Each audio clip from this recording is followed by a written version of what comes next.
Hello বন্ধুরা, এখন আমি হেডস অফ স্টেট বলে একটি হলিউডের সিনেমা রিভিউ করতে চলেছি, যেটি প্রাইমে দেখলাম, হিন্দি ডাবিংয়ে দেখলাম এবং হিন্দি ডাবিং বেশ ভালো হয়েছে। লিড রোলে আছে ইদ্রিস আলবা, জন সিনা এবং প্রিয়াঙ্কা চোপড়া। তো কেমন হলো এই সিনেমাটা, ছোট্ট করে এই গল্পটা বলি। জন সিনা যে একজন ফিল্ম স্টার ছিল এবং সে এখন ইউএসএ প্রেসিডেন্ট হয়ে গেছে, এবং ইদ্রিস আলবা যে ব্রিটিশ প্রাইম মিনিস্টার, তারা একে অপরকে খুব একটা বেশি পছন্দ করে না, কিন্তু একটা নেটোর একটা মিটিংয়ের জন্য তাদের এক জায়গায় আসতে হচ্ছে। এবং সেখান থেকে একটা জায়গায় যাবার সময় প্লেনের উপর, মানে এয়ারফোর্স ওয়ানের প্লেনের উপর, আপনারা নিশ্চয়ই জানেন, মানে আমেরিকা প্রেসিডেন্ট সেটা ইউজ করে থাকে, সেখানে তাদের উপর একটা হামলা হয়ে যাচ্ছে। এবং হামলাটা কে করছে, সেখান থেকে তারা কিভাবে বাঁচতে পারবে নাকি, এবং এর পেছনে কার হাত রয়েছে, নিজেদের মধ্যেই কি কোনো মোল্ড রয়েছে, তাদের কিভাবে খুঁজে বার করবে, এর থেকে বেশি জানতে হলে আপনাকে, এবং অবশ্যই প্রিয়াঙ্কা চোপড়া এদের কিভাবে হেল্প করছে, এর থেকে বেশি জানতে হলে আপনাকে অবশ্যই অ্যামাজন প্রাইমে গিয়ে 1 ঘন্টা 56 মিনিটে এই সিনেমাটা আপনাকে দেখতে হবে। ছোট্ট করে যে গল্পটা বলি, এরকম ধরনের মজার সিনেমা। তো দেখুন, আপনি অ্যাকশন দেখবেন, কমেডিও পাবেন। তো টাইম পাস করার জন্য কিন্তু এরকম পপকর্ন ওয়ার্ড হয় না, যেরকম মানে কন্টিনিউ দেখে যাচ্ছেন, সেরকম ধরনের সিনেমা যদি আপনার ভালো লেগে থাকে, তাহলে কিন্তু এই সিনেমাটা ভালো লাগবে। আমার কিন্তু টাইম পাস করার জন্য বেশ ভালো লেগেছে এই সিনেমাটা, মজা পেয়ে গেছি সিনেমাটা দেখে। বেশি কিছু ডিপে যাব না যে এই জিনিসগুলো এত এরকম দেখালো কেন। সিম্পল জিনিসের উপর সিম্পল ভাবে রেখেছে, তার জন্য সিনেমাটা নর্মালি দেখতে বেশি কোনো মাথা ঘামানোর ব্যাপার নেই, বা এত ভাবার দরকার নেই। টাইম পাসের জন্য দেখুন, ভালো লেগে যাবে। প্রথম ভালো জিনিস কি, সিনেমার যেরকম অ্যাকশন ভালো, সেরকম কমেডি। এবং অ্যাকশনের একটা সিন আছে যেখানে ইদ্রিস আলবা গাড়ি থেকে একটা গাড়িতে লাফ দেয়, ওই জায়গাটা স্টেজিং দেখবেন, বিজিএমটা দেখবেন, মানে রীতিমতো হলে সিটি পড়ো যেরকম মুভমেন্ট হয়ে যায় না, পুরো সেরকম হয়েছে। তো এরকম মুভমেন্ট কিন্তু অনেকগুলো রয়েছে, যেগুলো আপনার কিন্তু ভালো লাগবে। এবং অ্যাকশন কোরিওগ্রাফি যেরকম করা হয়েছে, সেগুলোও কিন্তু ভালো লাগবে।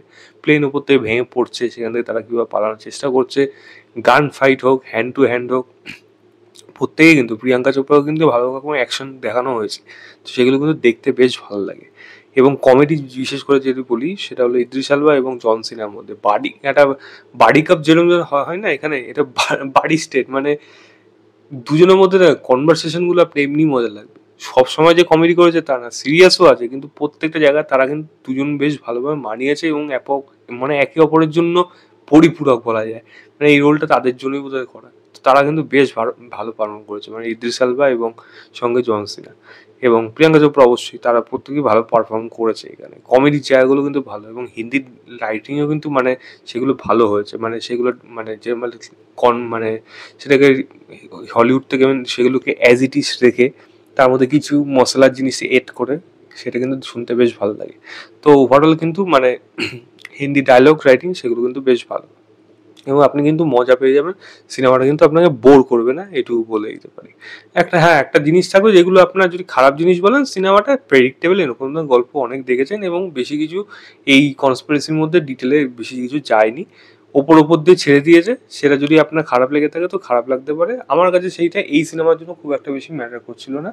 আমি সিনেমাটা এনজয় করেছি রীতিমতো, যা ছিল বেশ মজাদার ছিল। মানে সেটা ব্যাটম্যানের রেফারেন্স নিয়ে ব্যাটমোবিল হোক, বা এখানে একটা ঘড়ির রেফারেন্সে কি কিনু রিভসে থাকবে সেই জায়গাটা হোক, বা এখানে জন সিনা একটা ফ্র্যাঞ্চাইজি সিনেমায় কাজ করে এবং সে একজন অ্যাকশন হিরো হিসাবে প্রেজেন্ট, এবং ইদ্রিস আলবা যে একজন অরিজিনাল হিরো, মানে ওয়ার মিলিটারি ছিল, সেখানে তার প্রেজেন্টেশন, তারা একে অপরকে মক করছে। তো এগো বলছে, আমি এরকম অ্যাকশন হিরো, আমার এরকম সিনেমা দেখোনি বলে, তুমি তো এরকম খেলনা বন্দুক চালিয়েছো, আমি তো অরিজিনাল চালিয়েছি। এরকম মজার মোমেন্ট কিন্তু আছে। তো এরকম ধরনের সিনেমা যদি আপনার ভালো লাগে, এই সিনেমাটা আপনার ভালো লেগে যাবে। তো আপনার যদি ভালো লাগে, আমি একটাই কথা বলবো, একবার গিয়ে দেখুন, দেখে জানাবেন আপনাদের কেমন লেগেছে। বেশি আর কিছু বলার দরকার নেই। আর যদি রেটিং দিতে বলেন, আমি সিনেমাটাকে 3.25 দেবো আউট অফ 5। আমাদের প্রাইভেট যান, গিয়ে দেখুন। হিন্দি ইংলিশ যেতে ইচ্ছা আপনার ইচ্ছা দেখতে পারেন, দেখলে আশা করি আপনাদের মজা লেগে যাবে। তো এই ছিল আমার overall review heads of state বলে সিনেমাটা। ভিডিওটা ভালো লাগলে লাইক শেয়ার, চ্যানেলটাকে অবশ্যই সাবস্ক্রাইব করে দেবেন। বাই।